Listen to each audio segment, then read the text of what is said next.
Olá, povo abençoado, povo de Deus, Evangelista Miguel de Souza, estou aqui no meio do mundo, estado do Amapá, a capital, Macapá. Estamos aqui no hemisfério norte, hemisfério sul.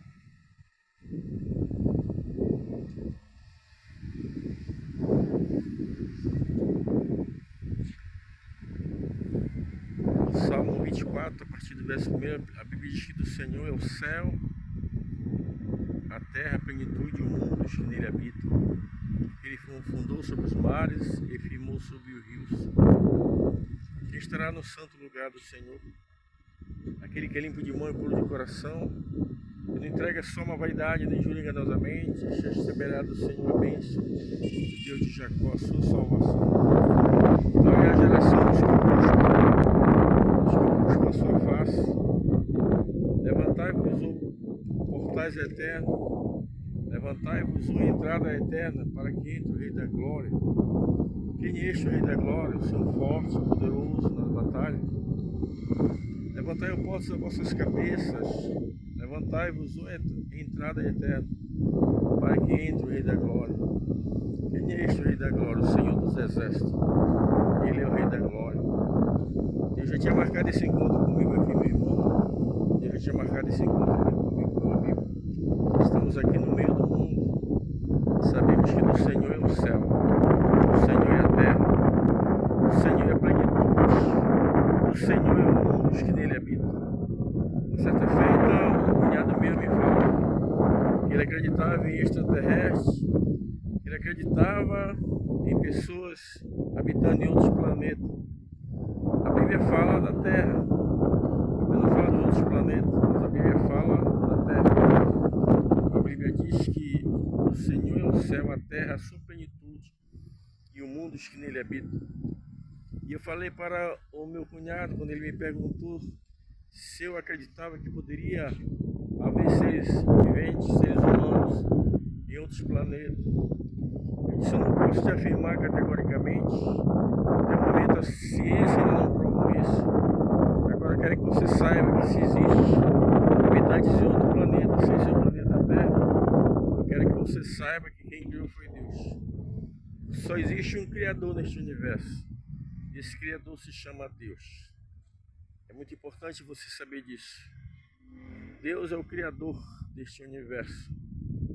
Quando lemos lá no livro de Gênesis, no capítulo 1, a Bíblia diz que no princípio criou Deus os céus e a terra era sem forma e vazia, e havia trevas sobre a face do abismo, e disse Deus, haja luz, e houve luz, e houve separação entre a luz e as trevas.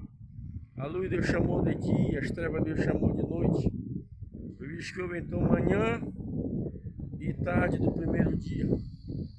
Deus criando este vasto universo em que nós estamos contemplando através dos aparelhos, através dos nossos próprios olhos, dependendo da situação em que nós encontramos.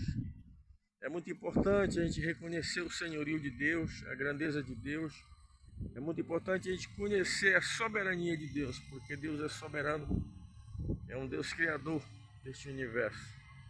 O homem pode até inventar alguma coisa, mas criador só existe um, que se chama Deus. Você possa, com esta reflexão, com esta meditação, não virar as costas para Deus. O Senhor diz através da sua palavra que estou à porta e bato. Se alguém ouvir a minha voz, abrir a porta do seu coração, eu entrarei e cearei com ele, e ele comigo. Quando se fala de ceia, se fala de festa, de jantar, de banquete. O Senhor está, quem sabe, nesse momento, meu irmão, meu amigo, você que talvez está desviado dos caminhos do Senhor. O Senhor está batendo no teu coração na noite desse dia, ou nesse momento em que você vai assistir esta mensagem. Eu não sei que hora do dia ou que hora da noite você vai assistir, mas é importante você saber que Deus é o Criador do universo. Nós vivemos num mundo em que o homem, no seu egocentrismo, ele acha que não depende de Deus, mas nós dependemos de Deus. Eu sempre digo, se meu coração bate, é porque o Senhor Jesus mantém ele batendo. Se o meu rim funciona normal, é porque o Senhor Jesus, no seu poder, ele ele mantém. A Bíblia diz que ele sustenta o universo. O nosso irmão escritor dos Hebreus, ele diz que o Senhor sustenta o universo com a força do seu poder. Que coisa linda, né? Saber que você serve um Deus que tem todo o poder nos céus e na terra. E Jesus, quando olhou nesta terra, ele demonstrou o seu poder sobre a natureza. Na certa feita, a Bíblia diz que Jesus chamou os discípulos para atravessar a margem do mar da Galileia. Quando eles estavam indo ali, a Bíblia diz que de repente uma tempestade assolou. A Bíblia diz que Jesus estava dormindo na polpa da embarcação. Então os discípulos continuaram remando para tentar se aproximar da terra, para quem sabe pôr suas vidas em segurança e a salvo. Mas quanto mais ele remava, mais as ondas se tornavam arrepilantes. E os discípulos agora começaram a entrar em pânico. Mas alguém de repente se lembra que Jesus estava ali. Nunca esqueça que Jesus está com você. Isso eu estarei convosco todos os dias até a consumação do século. Nunca esqueça que Jesus está com você. Independente das circunstâncias, das adversidades, independente das barreiras, o Senhor Jesus está com você. Você tem que ter essa percepção. E a Bíblia diz que agora alguém se lembra que Jesus estava dormindo na polpa da embarcação. E alguém diz: Senhor, tu não te importa que pereçamos. Jesus, esse homem de pouca fé, porque duvidaste? A Bíblia diz que Jesus se dirigiu agora para aquele vento e disse: vento, acalma-te, mar, emudece. A Bíblia diz que houve naquele momento uma calmaria, o vento se aquietou, as ondas também. Os discípulos ficaram estarrecidos diante daquele grande milagre, daquele grande prodígio, daquela grande maravilha. Jesus demonstrando ali o seu poder sobre a natureza, aquele mar da Galileia que já fazia alguns milênios que Jesus havia construído, criado aquele mar da Galileia. Mas aquele mar da Galileia, ele conhecia a voz de Jesus. Aquele vento que soprava ali também conhecia a voz de Jesus. Quando Jesus disse: vento, acalma-te, mar, emudece-te, na hora, a Bíblia diz que em seguida houve ali uma grande bonança. Jesus demonstrando o seu poder sobre a natureza. Mas não é só sobre a natureza que Jesus tem poder. Jesus tem poder também sobre a morte, porque ele triunfou sobre a morte.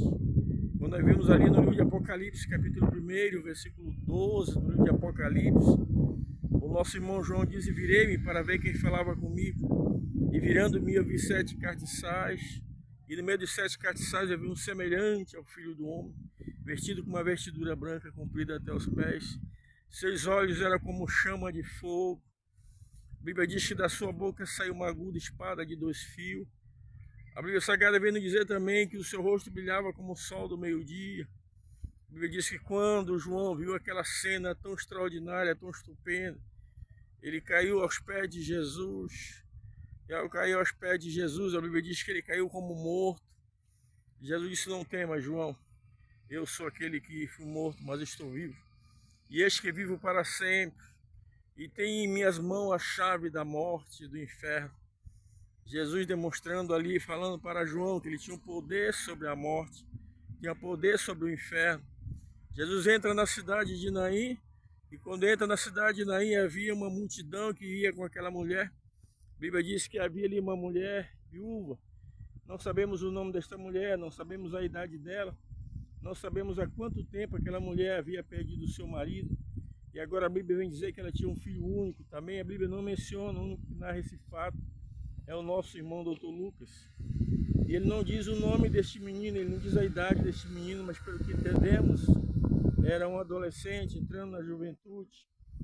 Com Jesus viu uma grande multidão, do outro lado viu uma multidão saindo de Naim, com aquele filho único daquela viúva.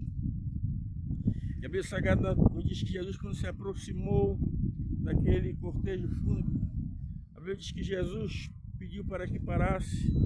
E eles pararam então aquela caminhada. E a Bíblia Sagrada nos diz que em seguida Jesus se dirige para aquela mulher e disse: mulher, por que choras? Uma pergunta até meio complexa, né? Você vai num velório onde tem uma mãe chorando, está chorando porque perdeu seu filho. Alguém diz: por que choras, mulher? Ele sabia porque aquela mulher estava chorando, mas por que ele fez aquela pergunta? Ele queria ver a dimensão da humildade daquela mulher. E Jesus em seguida agora, a Bíblia diz que ele pega no parou o esquife, colocou a mão sobre o esquife, pegou na mão do menino e disse: mancebo, a ti te digo, levanta-te. E aquele mancebo se colocou de pé. E a Bíblia diz que houve um grande temor ali, e as pessoas que estavam ali começaram a dizer: um grande profeta se levantou entre nós, e Deus verdadeiramente visitou o seu povo. Nós vimos ali, analisando, ali havia duas multidões, uma multidão de aflitos, que eram aqueles que acompanhavam aquele cortejo. Havia uma outra multidão de consolados, aquela multidão que ia com Jesus. E agora as duas multidões se viram só numa, porque os aflitos que vinham chorando a perda daquele menino, aquela mulher com o coração partido, com a alma dilacerada, outra multidão, uma multidão de pessoas que Jesus já havia feito ali no meio daquela multidão deles. Muitas pessoas que eram coxas agora estavam caminhando, muitas pessoas que eram surdas agora estavam ouvindo. Esta era a multidão de consolados que estava com Jesus. A minha pergunta nesse momento, meu amigo, meu irmão: qual dessas duas grandes multidões você faz parte? Da multidão dos aflitos ou da multidão dos consolados? Quero dizer para você que depois desse grande milagre ali, passou a existir só uma grande multidão, porque foi se misturando multidão daquela de pessoas aflitas, juntamente com a multidão daquelas pessoas que eram consoladas. E você imagina aquele grande sussurro, aquele grande brado: um grande profeta se levantou entre nós, e Deus verdadeiramente visitou o seu povo. Quero dizer para você, meu amigo, independente das circunstâncias, nunca esqueça que Jesus, na sua soberania, Ele tem poder sobre a morte. Nós vimos aí demonstrando o poder sobre a morte no Evangelho de João, no capítulo 11, versículo 35, ele disse: eu sou a ressurreição e a vida. Quem crê em mim, ainda que esteja morto, viverá. Se você crê, certamente Deus vai fazer uma grande obra na tua vida. Não sei que tipo de problema você está enfrentando, mas qualquer que seja o problema, saiba que Jesus está com você. E eu estou aqui me despedindo desta mensagem, aqui no meio do mundo. E o desejo do meu coração é que o Espírito Santo venha se particularizar com você através desta mensagem. Que possamos continuar firmes nesta caminhada. Ele diz: este é o caminho, andai por ele sem vos desviar, nem para a direita, nem para a esquerda. Você não venha se desviar. Eu sei que as aflições, as investidas do inimigo serão duras contra você. O inimigo vai vestir pesado contra você, mas não desista de Jesus. Eu sempre digo por onde eu passo: a minha alma já tem dono. O diabo pode até querer colocar a mão nela, mas a minha alma já tem dono. E ela foi comprada, não com ouro ou prata ou coisas perecíveis, mas foi comprada com o sangue precioso de Jesus Cristo. Meu amigo, que Deus nos abençoe. Até o próximo vídeo.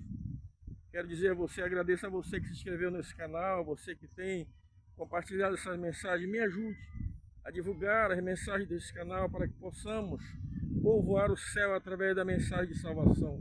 O meu objetivo aqui é simplesmente falar do amor de Deus, da grandeza de Deus, das maravilhas de Deus, e mostrar para o pecador o quão importante ele é para